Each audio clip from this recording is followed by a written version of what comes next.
waxaan jeclahay inaad codkayga si fiican u maqlaysaan. waxaan ku suganahay galbeedka magaalada London. waxaa ila jooga nin dhalinyaro ah oo walaal ah oo gacal ah oo aad iyo aad u dhibaataysan oo ka duwan wiilkii hore ee hadda ka hor aan soo daynay halkan, laakiin waa nin kaloo dhalinyaro ah, kitaab quraan wata, jeebka ugu jirta adkaartii iyo axaadiistii quraan dhageysanayay, laakiin duruuf aan la soo koobi karinin ay hayso. fadlan walaalihiina kale la wadaaga, asaga ayaan idinku soo dhoweynayaa. wax walba ma rabna inaan sheegno, laakiin waxaan rabnaa si qurux badan oo hufan oo sharafta iyo soomaalinimada iyo dhaqankeenna uu ku jira inaan u hadalno. ugu dambayntana wuxuu fartiin u dirayaa dowladda Soomaaliya ee uu hogaamiyo madaxweyne maxamed cabdulaahi farmaajo iyo ra'iisul wasaare xasan cali khayre iyo guud ahaan wasaaradda arrimaha dibadda uu hogaamiyo wasiirka arrimaha dibadda axmed ciise cawad. walaal soo dhow marka hore magacaaga. waa dhawahay cabdixafid walaal, magacaygu waa Mahad Yuusuf, waxaan ku noolahay magaalada London. marka ugu horeysa anaa ka codsaday in fiidiyowgan laga duubo, waayo waxaa igu kallifay dhibaatooyin fara badan iyo maaragtay waxyaabo fara badan. waxaan halkan ka codsanayaa dowladda Soomaaliya ugu horeen maxamed cabdulaahi farmaajo iyo ra'iisul wasaare xasan cali khayre iyo ummadda muslimiinta oo dhammaan wixii maaragtay ka geysan kara sidaan wadankayga ugu laabani lahaa in ay maaragtay garab qabtaan. meeshan waan ku dhibaataysanahay, homeless aan ku ahay, waad ujeedaa garaafooyinkan, meel aan ku hoyda ma laha. dhibaatooyin aad iyo aad u adag aan inta lagu soo koobi karin ayaa gaaray.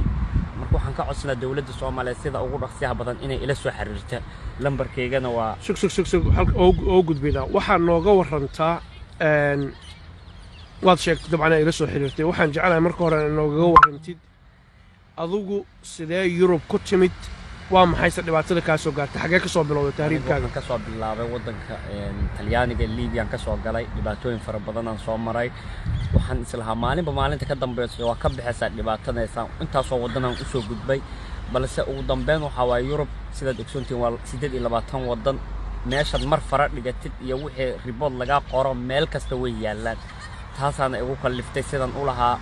magaalada wadankan markaa tagtid aad ka bixaysaa wadankan. intaasaan ku soo gaaray dhibaatooyin fara badan aan la soo koobin. soo Liibiya soo martay, Talyaaniga soo martay, iyo wadamo badan oo Yurub ka tirsan sida Jarmalka oo kale. sida Jarmalka waliba waa lagu xiray Jarmalka, yani cirbada lay duray, yani si waxa laygula dhaqmay bini'aadanimada ka baxsan, sida Denmark oo kale sidoo kale, iyo wadamo fara badan aan soo maray. waa gartay. Jarmalka markaa joogtay waxaa jirtay aad iiga sheekaysay in lagu geystay jirdil iyo dhibaato kale. dhibaatooyin fara badan la geystay, jirdila la geystay, waxyaabo aan la soo koobi karin ma aragtay yani ugu dhacay. balse hadda waxaan ku faraxsanahay markasta in aan wadankayga ku laabto. dadka soo tahriibay ama dadka Yurub u soo hanweyn waxaan aniga u sheegi lahaa wadankooda inay ku noolaadaan ama ha ku dhintaan ama ha ku gaajeysnaadaan. wadankooda wuxuu dhaamay inaysan lahayn. waa gartay. hadda Ingiriiska joogtaa, waxaad ku tahay homeless, habeenkii guri iyo meelaha seexatima haysato, wejigaaga nabar weyn oo madow baa ku yaala, ishu way ku cas tahay. waxaad ii sheegtay inuu nin kugu dhuftay. dilkan yaa kuu geystay? qof cadaan ii geystay anigoo iska socdo inaan waalana inaan fiyowahay warkama haayo. wadooyinkan saas u mara, baabuurta xataa way jiirayaan.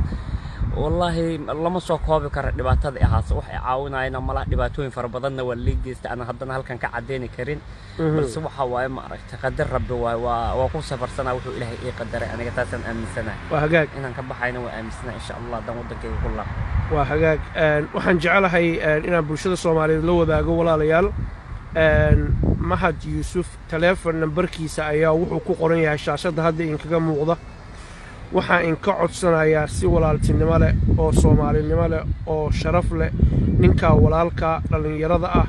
dhibaataysan wejigiisa inuu idin soo hor fariisto oo ay dhib ku tahay ogolaaday si uu danta uu leeyahay u gaaro, in aad fadlan si hagar la'aan u soo caawisaan. magaciisa waa haysataan, xawaaladaha dhan waa taqaanaan, aad u soo caawisaan. Mahad wuxuu kaloo noo dulmaray inay dhibaato Yurub ka soo gaartay. dhibaatada Yurub ka soo gaartay waxaa jira qaar la sheegi karo hadda idinla wadaagnay iyo qaar kale oo aan idinla wadaagi karinin oo anshaxa iyo Soomaalinimada midnaba aan ku wanaagsanayn. waxaad iiga warantaa dhibaatooyinkii ugu waaweynaa adigoon hoos u gudagelaynin ee ku soo gaaray inta aad Yurub joogtay iyo waxaad oga cararaysid maanta Ingiriiska oo aad u rabtid in Soomaaliya lagugu celiyo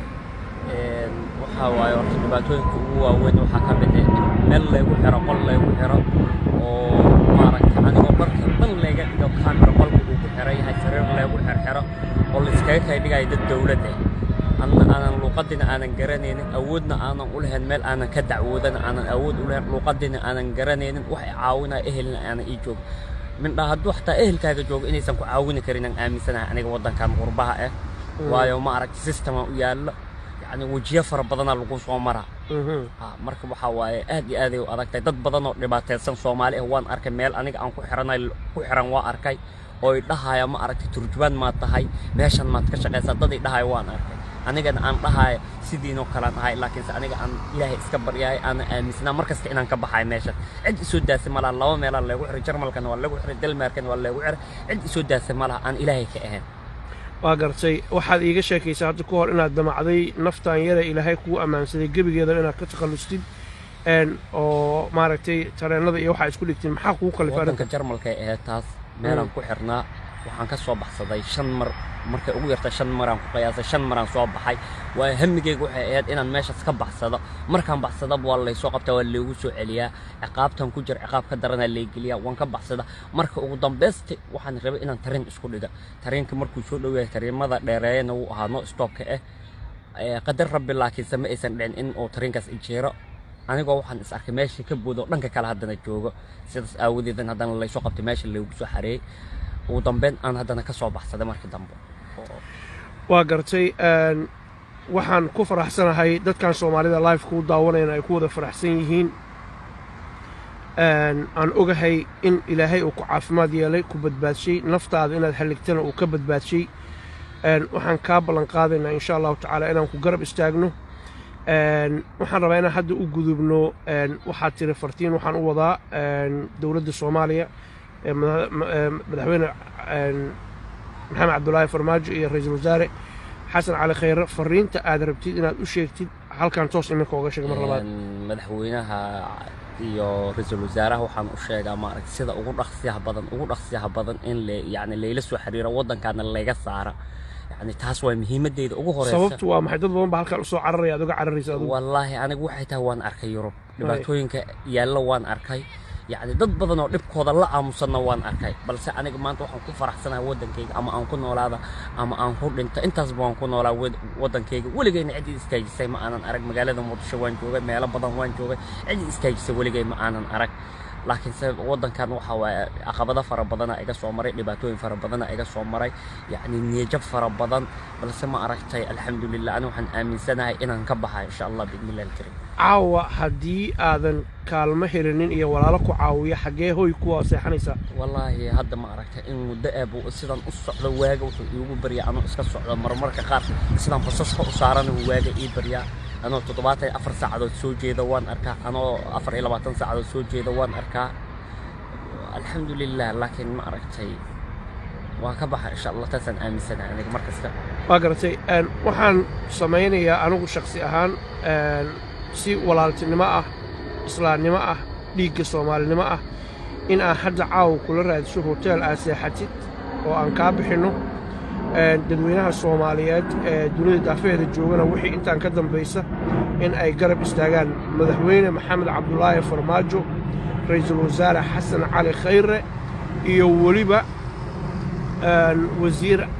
Axmed Ciise Cawad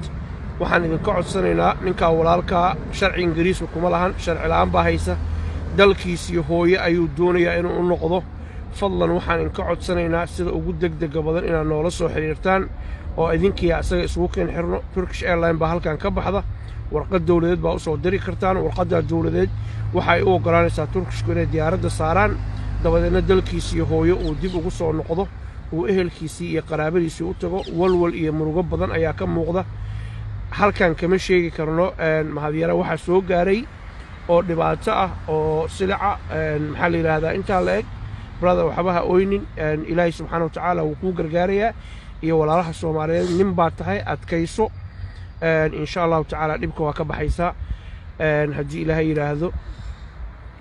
waxaan jecelahay inaad walaalaha Soomaaliyeed magaciisa iyo taleefankiisa waa idiin soo qornay fadlan ha isaga soo wicinina dadka dhallinyarada mararka qaarkood inay fudaan laga yaabo si maxaa la dhahaa sheeko iyo maxaa la dhahaa see wax kuu gaareen iyo see wax u dhaceen iyo laakiin fadlan xawaaladda kuugu sokaysa tag wixii aad awoodid u soo dir magaciisa iyo taleefankiisa waa haysataa haddii uu noqoto inuu waddankan ka baxo iyo hadday noqoto inuu halkan guri looga kareeyo uu dego aabbayaasha soomaaliyeed waxaan ka codsanayaa in ay walaalkaa garab istaagaan hooyooyinka soomaaliyeed oo sharafta leh oo inankii kale boqolaalka kun oo lacagta u yaboohayay hooyooyin iyo gabdho soomaaliyeedoo fadlan nambarkiisa qaata ilaahay dartii wejigiisa kariimka uga soo buuxiya maxaa la yidhaahdaa u soo buuxiya akoonkiisa akoonkiina aakhiro ilaahay idiin buuxinayaa ugu dambayntii maxaad odhan lahayd ugu dambeynta waxaan u sheegaa dadka soomaalida yani u soo tahriibaya waddamadan in aysan seef ahayn waddankan oo yurub inuusan seef ahayn waxaa seef ee waddankaaga ku noolaaw yani taasaa kuu dhaanta sidaan aaminsanahay aniga waayo ma aragtay waddankaaga waa dad luuqadiisa aad wada garanaysid waa waddankaaga waa dad soomaaliyeed cid ku dhibaataynaysa ma laha balse waddankan seefna ma jira wax xuquuqul insaan la dhahaynaya ina lagaga sheekaynina waxaas ma jiraan intaasoo meel anaa maray anaa intaasoo ma aragtay gudraadiyey wax ay caawiya wax cid ku caawinaysa ma laha marka waxaan dhihi lahaa ma aragtay qof kasta waddankaaga intaad ku soo tahriibi lahayd iyo intaad ma aragtay yani haasatidba waddankaaga adoo ku noolaatid wax ku dhaamo ma laha intaasaan aniga fari lahaa ummadda soomaalida waxaa jirtay gabar dhallinyaraha soomaaliya aad kula kulantay waddamada yurub Finland iiga sheekay gabadhaas waxay ahayd gabar yar waxaan ku qiyaasay 23 jir waxaa la dhahay shukri anigoo Finland wax yar joogo oo kaam ku jira subaxaa la imaado waxa lagu dhahay inuu qof xanuunsan ama telefoon ku hadlaayo habeenkii naagan shukaansadaa waxaan islahay maadaama aad ma aragtay aad tahay qof ma aragtay yani refugee oo aadan sharci lahayn gabar sharci leh ku raadsa meesha taasaan isdhahay fursad weey ayagana way imaadeen waxay uraan war waxa tahay qof xanuunsan tahay waa lagu xiraa lagu dhahay inuu ma xanuunsanayaan ku dhahay aniga ma aragtay qof ma aragtay caafimaad qabaan ahay waxay u dhahay ma ilaa waa lagu xiraa gaariga meesha la soo dhigtay kadib waxa dhacday turjuwaana leh waxay Soomaaliya waxay u dhahday ama yeel ama diid dadkan inay ku wadaan ay diyaar u yihiin hadda raacisna raacdi kalena qasab lagu wada xagee lagu wadeen meel lagu geenaa lagu dhahay waa gar marka waxaan ku dhahay haddaan waddanka iskaga taga aanan qaxootinimadiina aanan rabin iskaga laabtay Sweden iyo dhankaasaan ku dhahay waxay ugu dhahay maya ma laabanaysa okay aan ku dhahay aniga ilaahan talada u dhiibtay maadaama haddaan cararo waddanka aniga aanan garanaynin meelaan u carar aanan garanaynin waa raacay laakiin aniga ilaahan talada saartay sida loo waday muddo 40 daqiiqo waxa la geeyay isbitaal dhulka hoostiisa bas saas markaan u galay isbitaalka dad waxa ku jira waayeelo iyo dad ma aragtay ajnabi iyo dad fara badan ku jiray adiga qolal lagu xira kamera ku xiran meeshii irid leegama xirin laakiin iridan taagda gabar waxaan arkay sariir lagu biixayo Soomaali 23 jir qoreelaadka oo faleembana suran gabadhii wajigeeda markaan aqoonsaday inay qof Soomaali tahan la hadlay walaal Soomaali ma tahay way iska oosay waxay ugu dhaaday Soomaali ma tahay turjuma ma tahay ugu dhaaday maya inta ma ka shaqeysaa maya markaan saas intaan isla gaarnay oo wareysigii intaas noo mareysa aan waxaan ku dhahay meeqay ku jirtaa meesha waxay ugu dhaaday 9 bilood oo ku jira cid iga warhaasana malaha kaamana leega soo watay ugu dhaaday markay arintaas ay dhahday waa la imaad aniga jeegadaas la qabto qolkii lagu tuuro waxaan ku dhahay maadaama meeshan ay dhakhtar tahay isbitaal ay tahay aad ileedihiin gabadh sabab inaan ku wareysto maxad ii diidantiin aan ku dhahay marka waxa lagu dhahay idab daranta meeshaada galaa lagu dhahay maxaad u maleysay inay kugu diidaneen yani information inaan kala qaadano aan is ogaano qof kasta wuxuu meesha ugu jira wala kala waardiyeenay waay anna waa fikir marka haday meesha isbitaalka magaciisa ma xasuusta aniga magaaladu ku yaalayna waxa waa lambaranda Finland lambaranda ma ayaa lambaranda lambaha ma qarafkooda lambaranda meeshaas kadibna adiga waana la kala ilaaliyay meesha marka lagu xir anigana waxaan waa fikir waxaan aniga tahay ma aragtay meeshan inaysan meel safe aysan meel wanaagsan aysan waa ogaaday balse haddaan isa sii waala aniga inaan riski iyo ma aragtay ka badan aan galay waan isdejiyay kadib gabadhi waa la waday waa la imaaday turjubaana la qabtay waxa ka soo dacwooday shaqaalihii meesha oo kaam ka soo dacwooday dadkaas la dagaalay la dagaalan ku dhahay aniga dhanba wax yaraan joogay maya dadkaas ka qaato aniga marka waa u jeedaa in la inaba awood malihi haligelin aan bixinaan ku dhahay marka waxaan ku xusnaaday inaan dad wanaagsan waa Finland dad wanaagsan waa fiican ay soo dhaweeyeen ku dhahay haddana way bixin waxay soo laabanayna oo soo banaanka u dhaweeyso haddana sidoo kale ugu celiyay kadib waxaa laygu dhahay 3 mid kala door inaad inta ku noolaatid inaan meel kale ku geeno oo ii sheeg booliis oo kale ah iyo inaan kaamka kugu celin waxaan ku dhahay aniga kaamka ammaanna waa laga helaa dadna lama dagaala kaamka lagu celiyo habeenkii seexday subaxda haddana anigoo iska joogo 10ka subaxnimo oo kale meel waxaa jirta booste ee warqadaha laga fiirsada qofkii warqad u soo dhacay anigoo meesha taagan waxaa lagu wargeliyay 10 saac 4 saac yani 10ka subaxnimo iyo barka in meesha lagu celinayo haddana kaamka laga waday awal kaamka la geeyay meesha markii waa laga soo waday waxa la geeyay kaamka 3 mayd kala dooraa lagu dhahay inaan inta ku gaanin inaan ma arag meel booliis ku xireen ama inaan kaamka kugu celin kaamka igu celiyo kaamka markii lagu celiyo galbi habeenkan seexday subaxdii markay 10ka subaxnimo ay tahay alle imaad anoo meesha taagan waxa lagu dhahay 10ka iyo barka meesha lagu celina isbitaalka gabadha ku soo arkay waxaan ku dhahay aniga ilaa shalay wax ma cunin cunaan soo gadanaa fasaxa waayay ugu dhahay gudihii aan ku laabto qolkan degnaa 2 sarwaalan isku soo xirtay iyo jaakadan isku soo dul xirtay kadib waa soo baxay meelaan imaaday oo tareen laga raac tareenka inta meesha ku socdo ma aanan kala garanin oo iska fuulay tareen meesha suuligan galay tareenki 2 stop kadib waa soo baxay kursigan fadhiis waa la imaan tigidhada tigidh ma hayo hadda ii jaro 10 euro waa laga qaaday kadib stopkan ku degay waxaan fiiriyay warqadii Helsinki meesha iga jirta dhankan Helsinki aaday tigidh kala jirta Helsinki tagay Helsinki markaan tagaan waxaan sii aaday qof aan qaraabanahay oo jooga oo caasimada magaca sheegay meeshaasan tagay kadibna qofkii markaan u tagay qofkii haddana lacag isoo siiyay sidaan ku soo laabtay fiilan aan ku Sweden ku imaaday markaas kadib waxaan soo go'aansaday baasaboorkan haystay inaan Canada aado intaan ku soo galay markaan ku soo galay anoo Heathrow ka baxay Gatwick anoo ka baxay la qabtay eelborka Gatwick anoo ka dhoofay la qabtay sidaasana inta ku degay waa gartay hadda halkan sharci kuma lihid sharci mali hal sharcina mali sharcina kama rabo maanta haday dhaan sharciga ugu fiican scientific lagu soo haday la dhahan ma rabo maanta Yurub waxa jira waxa Canada rabin Mareykan rabin Ingiriis rabin Yurub rabin wax aan rabo mala wadankayga mar hadan wadankayga taga alxamdulillah waa ku qanacsanahay waa gartay waxaan arkay sharciga ku meel gaarka oo dadka soo galootiga la siiyo aad haysatid waxa ku qoran aadan shaqaysan karin inaan shaqayn karin waxa waaye waxa ku qoran no work in no public fund waaye hadan no work in no public fund lagu siiyo oo waxa waaye register creation waa adig waxa waa qaxooti ahaan inaad yani u diiwaan gashantahay bisa meeshaas lagu cadeena iyo dambi hadda digashid laga soo raadin kara magacaaga iyo waxaas bes ma jiraan wax dambi oo halkan ka gashay dad wax dambi aan galay malaha Yurub oo dhan wax dambi aan ka galay ma jirto aniga aan dambi ka galay malaha waa gartay maanta hadan dambi galay lahasan banaanka uma taagnaan ila meel lagu xiri lahaa waa gartay dawlad aan galay waa gartay waxa jira dad fara badan oo dhalinyaro hadda ku daawanaya oo ilaa 1500 qof ah ku daawanaysa Soomaaliya aad iyo aad bay ugu xuyeen dhibaatada ku haysata qaarkood waxay ku weydiinayaan halkan dad ma ku joogan Ingiriis family iyo qaraabo hoose jooga malaha wax family wax qaraabo inta ii jooga malaha wax ii joogtana malaha meesha waxa la daayay sheegtay inaad basaska raacisay oo daawadayaal waxa jira London basas hameenkii shaqeeyo oo hameenkii oo dhan socda sida maalintii oo shaqeeyay haba yaraadaane laakiin shaqeeya ninka odayga basaskaas oo hameenkii saaran yahay baskaas marka hameenkii oo dhan marba wuxuu tagayaa xaafad buu tagayaa saas ayuu waagu ugu bariyaa baska dhexdiisa ayuu seexday irideeda waan seexday Luna House corridor Luna House okay Luna House waxa weeye meesha